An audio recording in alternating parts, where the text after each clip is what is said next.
ये 4 स्त्री समय से पहले विधवा हो जाती है। महाभारत काल के श्राप। पार्वती ने शिव जी से प्रश्न किया कि किस वजह से 4 स्त्रियां समय से पहले विधवा हो जाती हैं, आखिर क्या कारण है, उनके इस तरह से दुख भोगने के पीछे क्यों समय से पहले उन्हें ये कष्ट मिलता है। इस विषय पर मां पार्वती ने शिवजी से कुछ प्रश्न किए थे। आज हम मां पार्वती द्वारा किए गए उन्हीं प्रश्नों के उत्तर जानेंगे कि आखिर कौन सी खास 4 स्त्रियां समय से पहले अपने पति को खो देती हैं, क्या कारण होता है उनके इस तरह से दुख झेलने का। महाभारत काल में आखिर ये श्राप स्त्रियों को क्यों दिया गया था, इस बारे में गुरुजी ने मां पार्वती और शिव जी की एक कथा सुनाई, जिसमें कैलाश पर बैठे शिव जी से मां पार्वती ने कहा कि प्रभु, मैं आपसे मिलने आ रही थी तो मेरी नजर मृत्यु लोक पर पड़ी। मैंने देखा कि 3 स्त्रियां जो आपस में सहेली थी, उनमें से 2 स्त्रियां विधवा होकर दुखी जीवन जी रही थीं, जबकि एक स्त्री सुहागन होकर अपने पति के साथ सुखी जीवन जी रही थी। प्रभु, मेरे मन में 3 प्रश्न गूंजने लगे, आपसे मैं उनके उत्तर जानना चाहती हूँ। कृपया आप मुझे संतुष्ट करने की कृपा करें। पार्वती जी ने शिवजी से आखिर कौन से 3 प्रश्न किए थे, इस बारे में फुल इन्फॉर्मेशन के लिए वीडियो को पूरा जरूर देखें। गुरु जी कहते हैं कि मां पार्वती की बात सुनकर शिवजी ने कहा, आप अपने तीनों प्रश्न बताइए, मैं आपके प्रश्नों के उत्तर देकर आपको संतुष्ट करने का प्रयास जरूर करूंगा। तब मां पार्वती ने कहा कि प्रभु, मेरा पहला प्रश्न है, कौन सी स्त्री समय से पहले विधवा हो जाती है। दूसरा प्रश्न है, कौन सी स्त्री को जीवन में कभी सुख नहीं मिलता। और तीसरा प्रश्न है, कौन सी चीज ऐसी है जो एक पत्नी अपने पति को मांगने से भी नहीं देती। इस प्रकार मां पार्वती की बात सुनकर शिवजी बोले, आप जानना चाहती हैं कि 3 सहेलियों में से 2 स्त्रियां विधवा होकर दुखी हैं और एक सुहागन होकर सुखी जीवन कैसे जी रही हैं। आप जानना चाहती हैं कि आखिर ऐसा क्यों है, तो मैं आपको एक छोटी सी कहानी सुनाता हूं। इसी कहानी में आपको अपने तीनों प्रश्नों के उत्तर मिल जाएंगे। शिव जी ने कहा कि जिस सुहागन स्त्री को तुम देख रही हो सुखी जीवन जीते हुए, वो स्त्री एक राजा के नौकर की पत्नी है। नौकर को अपनी पत्नी पर पूर्ण विश्वास और भरोसा है कि उसकी पत्नी पतिव्रता है। नौकर अपनी पत्नी की इतनी ज्यादा प्रशंसा करता था कि ये बात धीरे धीरे राजा के दरबार तक पहुंच गई। राजा ने नौकर को बुलाकर उससे कहा कि तुम हर किसी से कहते हो कि तुम्हारी पत्नी पतिव्रता है, क्या वास्तव में ऐसा है। राजा की बात सुनकर नौकर बोला, महाराज, मुझे पूरा विश्वास है कि मेरी पत्नी पतिव्रता है। इस समय राजा का महामंत्री नौकर से बोला, मैं तेरी पत्नी का पतिव्रत धर्म खंडित कर दूं तो तुझे क्या सजा मिलनी चाहिए। फिर नौकर ने कहा, यदि तुम मेरी पत्नी का पतिव्रत धर्म खंडित कर देते हो तो महाराज मुझे फांसी देंगे, लेकिन यदि मेरी पत्नी का पतिव्रत धर्म खंडित नहीं कर पाए तो आपको क्या सजा मिलनी चाहिए। तब राजा ने कहा, मंत्री को भी फांसी की सजा दी जाएगी। शिवजी ने पार्वती जी से कहा। इस प्रकार मंत्री ने स्वीकार कर लिया और नौकर से पूछा कि क्या वस्तु लाऊं जिससे तू माने कि मैं तेरी पत्नी का धर्म खंडित करने में सफल हुआ। तब नौकर ने कहा, यदि तुम मेरे घर जाकर मेरे विवाह के समय मुझे मिला हुआ पटका और कटार लाकर मुझे दिखा दो तो मैं मान जाऊंगा कि मेरी पत्नी का धर्म तूने पूरी तरह नष्ट कर दिया। इसके बाद एक दूतनी को बुलाकर लाया और उसे पूरी बात समझाया कि तुम जाकर नौकर की पत्नी से परिचय करके किसी भी तरह मुझे वो पटका और कटार लाकर दो तो मैं तुम्हें मुंह मांगा इनाम दूंगा। दूतनी ने कहा, ठीक है, मैं तुम्हारा काम अवश्य करूंगी। वो नौकर के घर गई, उसकी पत्नी से जाकर बोली, बेटी, मैं तेरे पति की बुआ हूं, कई वर्षों बाद आई हूं। नौकर की पत्नी ने पति की बुआ समझकर खूब सम्मान किया। उसे क्या मालूम था कि उसके साथ छल होने वाला है। दूतनी उस पतिव्रता स्त्री के साथ 2 दिन तक रुकी, फिर मौका देखकर उसने कटार और पटका चुरा लिया और वहां से भाग गई। जाकर कटार और पटका महामंत्री को दे दिया, जिसे लेकर महामंत्री सीधा राजा के दरबार में पहुंचा और राजा से जाकर कहा, महाराज, मैंने नौकर की पत्नी के पास में 2 दिन बिताए हैं और ये पटका और कटार उसी के हाथों से लेकर आया हूं। महामंत्री की बात सुनकर राजा ने तुरंत दरबार लगवाया और मंत्री ने नौकर को बुलाकर सभा में पटका और कटार दिखाई, साथ में उसे कुछ ऐसी बातें बताई जिससे नौकर मान गया कि वास्तव में आज मेरी पत्नी ने अपना पतिव्रत धर्म पूरी तरह से भांग करवा लिया। राजा ने 15 दिनों के बाद नौकर को फांसी लगाने के लिए बोला। नौकर ने अपनी पत्नी से अंतिम बार मिलने की बात कही। राजा ने नौकर को पत्नी से मिलने की आज्ञा दे दी। नौकर अपने घर गया और उसने अपनी पत्नी से कहा कि तुमने मेरे साथ बहुत बड़ा विश्वासघात किया। मैंने तुम पे विश्वास करके मंत्री से शर्त लगाई थी, लेकिन मैं शर्त हार गया। उसने अपनी स्त्री को पूरी बात बताई तो स्त्री ने अपने पति से कहा कि महामंत्री झूठ बोल रहा है, लेकिन नौकर को अपनी पत्नी पर विश्वास नहीं हुआ और वो वापस दरबार में पहुंच गया। उसे कैदखाने में डाल दिया गया।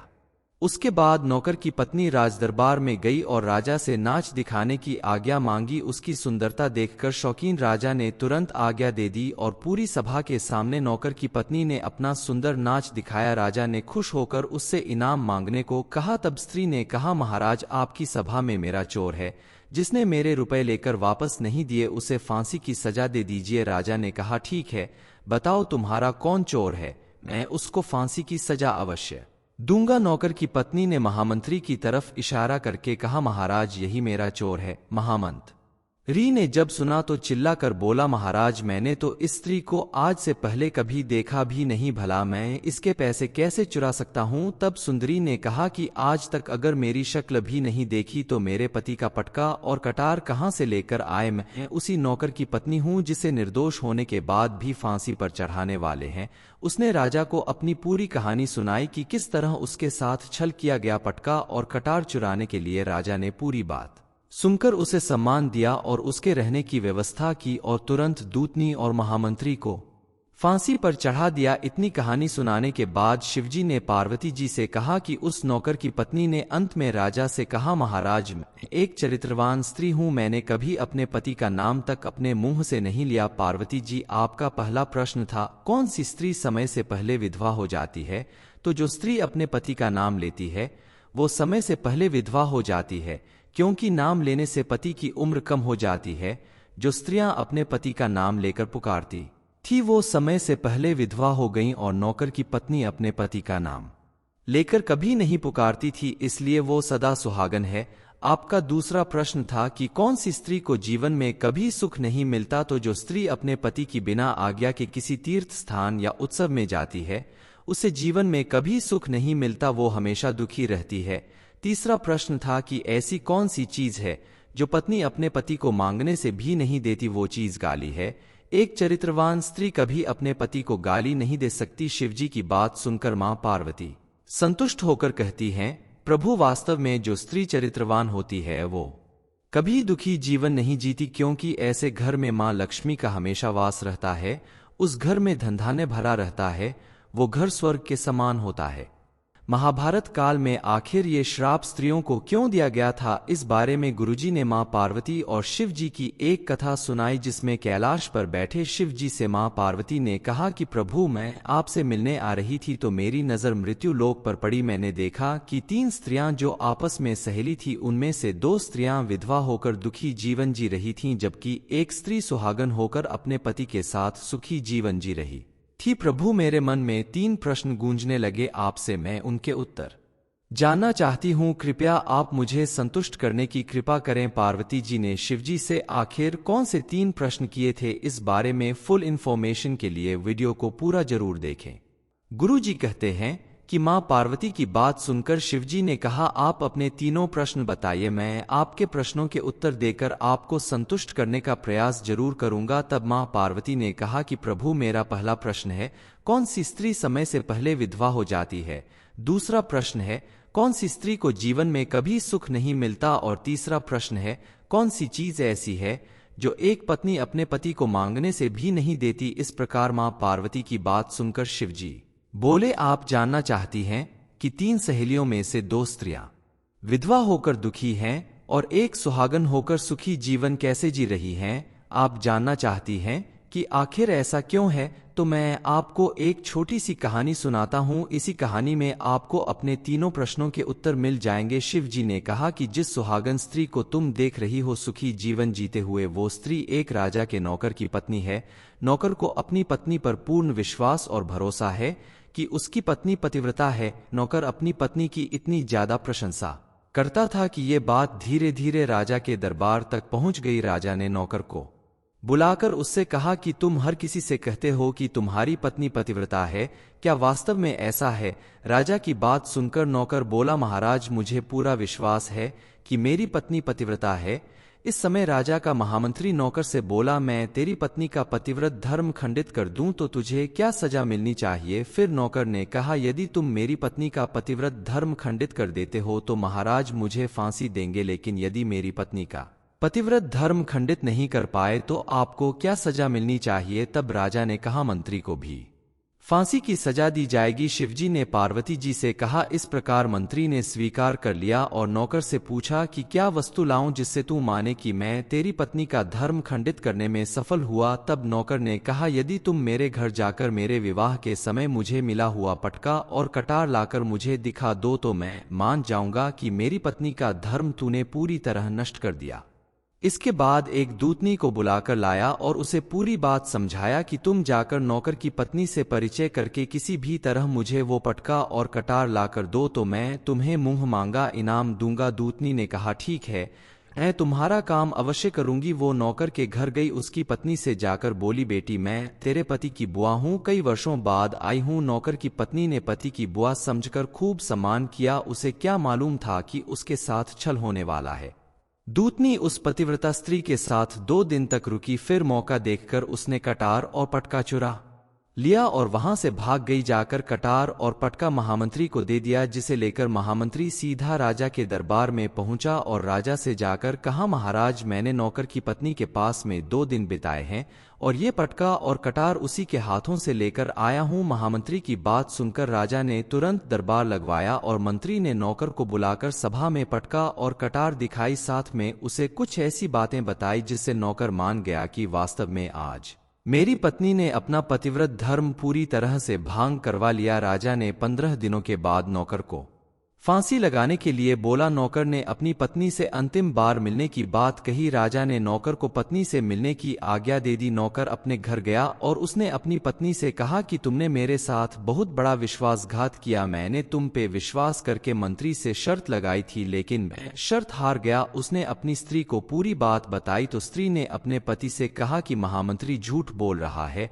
लेकिन नौकर को अपनी पत्नी पर विश्वास नहीं हुआ और वो वापस दरबार में पहुंच गया। उसे कैदखाने में डाल दिया गया।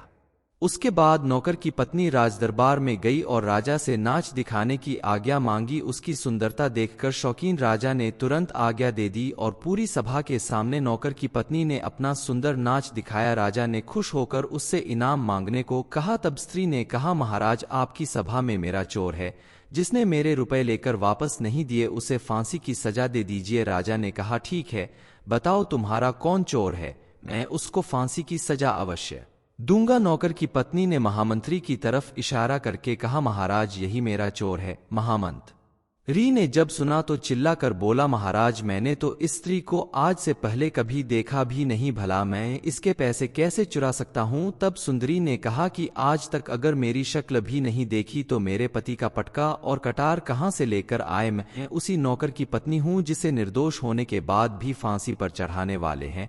उसने राजा को अपनी पूरी कहानी सुनाई कि किस तरह उसके साथ छल किया गया। पटका और कटार चुराने के लिए राजा ने पूरी बात सुनकर उसे सम्मान दिया और उसके रहने की व्यवस्था की और तुरंत दूतनी और महामंत्री को फांसी पर चढ़ा दिया। इतनी कहानी सुनाने के बाद शिवजी ने पार्वती जी से कहा कि उस नौकर की पत्नी ने अंत में राजा से कहा, महाराज मैं एक चरित्रवान स्त्री हूं, मैंने कभी अपने पति का नाम तक अपने मुंह से नहीं लिया। पार्वती जी, आपका पहला प्रश्न था कौन सी स्त्री समय से पहले विधवा हो जाती है? तो जो स्त्री अपने पति का नाम लेती है वो समय से पहले विधवा हो जाती है, क्योंकि नाम लेने से पति की उम्र कम हो जाती है। जो स्त्रियां अपने पति का नाम लेकर पुकारती थी वो समय से पहले विधवा हो गईं और नौकर की पत्नी अपने पति का नाम लेकर कभी नहीं पुकारती थी, इसलिए वो सदा सुहागन है। आपका दूसरा प्रश्न था कि कौन सी स्त्री को जीवन में कभी सुख नहीं मिलता? तो जो स्त्री अपने पति की बिना आज्ञा के किसी तीर्थ स्थान या उत्सव में जाती है उसे जीवन में कभी सुख नहीं मिलता, वो हमेशा दुखी रहती है। तीसरा प्रश्न था कि ऐसी कौन सी चीज है जो पत्नी अपने पति को मांगने से भी नहीं देती? वो चीज गाली है। एक चरित्रवान स्त्री कभी अपने पति को गाली नहीं दे सकती। शिवजी की बात सुनकर मां पार्वती संतुष्ट होकर कहती हैं, प्रभु वास्तव में जो स्त्री चरित्रवान होती है वो कभी दुखी जीवन नहीं जीती, क्योंकि ऐसे घर में मां लक्ष्मी का हमेशा वास रहता है। उस घर में धन धान्य भरा रहता है, वो घर स्वर्ग के समान होता है। महाभारत काल में आखिर ये श्राप स्त्रियों को क्यों दिया गया था, इस बारे में गुरुजी ने मां पार्वती और शिव जी की एक कथा सुनाई, जिसमें कैलाश पर बैठे शिव जी से मां पार्वती ने कहा कि प्रभु, मैं आपसे मिलने आ रही थी तो मेरी नजर मृत्यु लोक पर पड़ी। मैंने देखा कि 3 स्त्रियां जो आपस में सहेली थी, उनमें से 2 स्त्रियां विधवा होकर दुखी जीवन जी रही थीं, जबकि एक स्त्री सुहागन होकर अपने पति के साथ सुखी जीवन जी रही थी। प्रभु, मेरे मन में 3 प्रश्न गूंजने लगे, आपसे मैं उनके उत्तर जानना चाहती हूँ। कृपया आप मुझे संतुष्ट करने की कृपा करें। पार्वती जी ने शिवजी से आखिर कौन से 3 प्रश्न किए थे, इस बारे में फुल इन्फॉर्मेशन के लिए वीडियो को पूरा जरूर देखें। गुरु जी कहते हैं कि मां पार्वती की बात सुनकर शिवजी ने कहा, आप अपने तीनों प्रश्न बताइए, मैं आपके प्रश्नों के उत्तर देकर आपको संतुष्ट करने का प्रयास जरूर करूंगा। तब मां पार्वती ने कहा कि प्रभु, मेरा पहला प्रश्न है, कौन सी स्त्री समय से पहले विधवा हो जाती है? दूसरा प्रश्न है, कौन सी स्त्री को जीवन में कभी सुख नहीं मिलता? और तीसरा प्रश्न है, कौन सी चीज ऐसी है जो एक पत्नी अपने पति को मांगने से भी नहीं देती? इस प्रकार मां पार्वती की बात सुनकर शिवजी बोले, आप जानना चाहती हैं कि 3 सहेलियों में से 2 स्त्रियां विधवा होकर दुखी हैं और एक सुहागन होकर सुखी जीवन कैसे जी रही हैं? आप जानना चाहती हैं कि आखिर ऐसा क्यों है? तो मैं आपको एक छोटी सी कहानी सुनाता हूं। इसी कहानी में आपको अपने तीनों प्रश्नों के उत्तर मिल जाएंगे। शिव जी ने कहा कि जिस सुहागन स्त्री को तुम देख रही हो सुखी जीवन जीते हुए, वो स्त्री एक राजा के नौकर की पत्नी है। नौकर को अपनी पत्नी पर पूर्ण विश्वास और भरोसा है कि उसकी पत्नी पतिव्रता है। नौकर अपनी पत्नी की इतनी ज्यादा प्रशंसा करता था कि ये बात धीरे धीरे राजा के दरबार तक पहुंच गई। राजा ने नौकर को बुलाकर उससे कहा कि तुम हर किसी से कहते हो कि तुम्हारी पत्नी पतिव्रता है, क्या वास्तव में ऐसा है? राजा की बात सुनकर नौकर बोला, महाराज, मुझे पूरा विश्वास है कि मेरी पत्नी पतिव्रता है। इस समय राजा का महामंत्री नौकर से बोला, मैं तेरी पत्नी का पतिव्रत धर्म खंडित कर दूं तो तुझे क्या सजा मिलनी चाहिए? फिर नौकर ने कहा, यदि तुम मेरी पत्नी का पतिव्रत धर्म खंडित कर देते हो तो महाराज मुझे फांसी देंगे, लेकिन यदि मेरी पत्नी का पतिव्रत धर्म खंडित नहीं कर पाए तो आपको क्या सजा मिलनी चाहिए? तब राजा ने कहा, मंत्री को भी फांसी की सजा दी जाएगी। शिवजी ने पार्वती जी से कहा। इस प्रकार मंत्री ने स्वीकार कर लिया और नौकर से पूछा कि क्या वस्तु लाऊं जिससे तू माने कि मैं तेरी पत्नी का धर्म खंडित करने में सफल हुआ? तब नौकर ने कहा, यदि तुम मेरे घर जाकर मेरे विवाह के समय मुझे मिला हुआ पटका और कटार लाकर मुझे दिखा दो तो मैं मान जाऊंगा कि मेरी पत्नी का धर्म तूने पूरी तरह नष्ट कर दिया। इसके बाद एक दूतनी को बुलाकर लाया और उसे पूरी बात समझाया कि तुम जाकर नौकर की पत्नी से परिचय करके किसी भी तरह मुझे वो पटका और कटार लाकर दो तो मैं तुम्हें मुंह मांगा इनाम दूंगा। दूतनी ने कहा, ठीक है, मैं तुम्हारा काम अवश्य करूंगी। वो नौकर के घर गई, उसकी पत्नी से जाकर बोली, बेटी, मैं तेरे पति की बुआ हूं, कई वर्षों बाद आई हूं। नौकर की पत्नी ने पति की बुआ समझकर खूब सम्मान किया। उसे क्या मालूम था कि उसके साथ छल होने वाला है।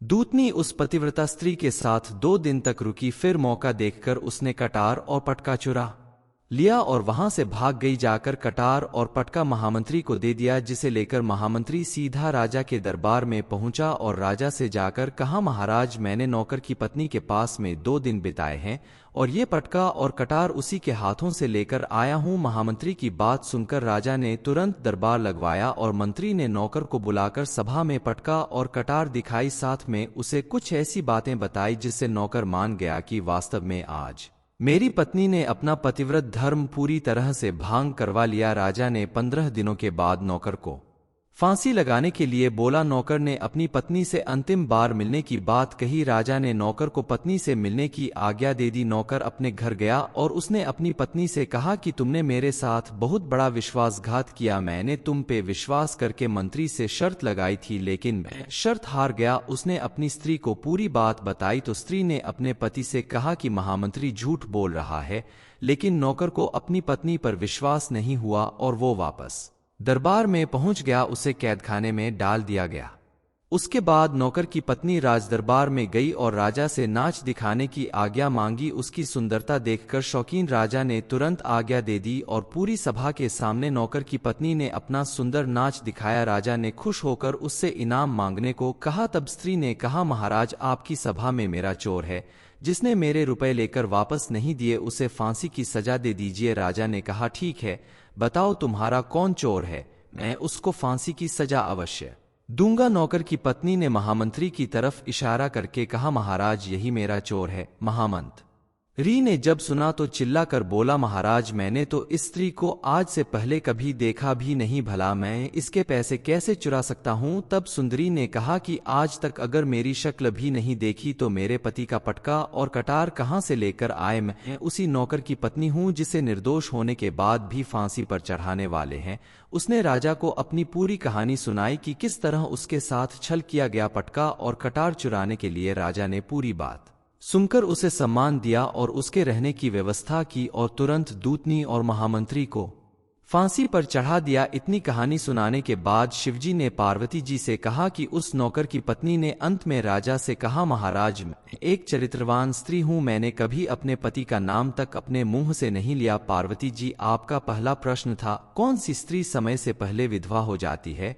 तो जो स्त्री अपने पति का नाम लेती है वो समय से पहले विधवा हो जाती है, क्योंकि नाम लेने से पति की उम्र कम हो जाती है।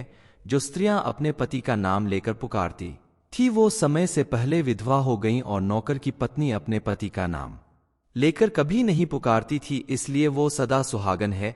आपका दूसरा प्रश्न था कि कौन सी स्त्री को जीवन में कभी सुख नहीं मिलता। तो जो स्त्री अपने पति की बिना आज्ञा के किसी तीर्थ स्थान या उत्सव में जाती है उसे जीवन में कभी सुख नहीं मिलता, वो हमेशा दुखी रहती है। तीसरा प्रश्न था कि ऐसी कौन सी चीज है जो पत्नी अपने पति को मांगने से भी नहीं देती। वो चीज गाली है। एक चरित्रवान स्त्री कभी अपने पति को गाली नहीं दे सकती। शिवजी की बात सुनकर मां पार्वती संतुष्ट होकर कहती हैं, प्रभु वास्तव में जो स्त्री चरित्रवान होती है वो कभी दुखी जीवन नहीं जीती, क्योंकि ऐसे घर में मां लक्ष्मी का हमेशा वास रहता है। उस घर में धन धान्य भरा रहता है, वो घर स्वर्ग के समान होता है।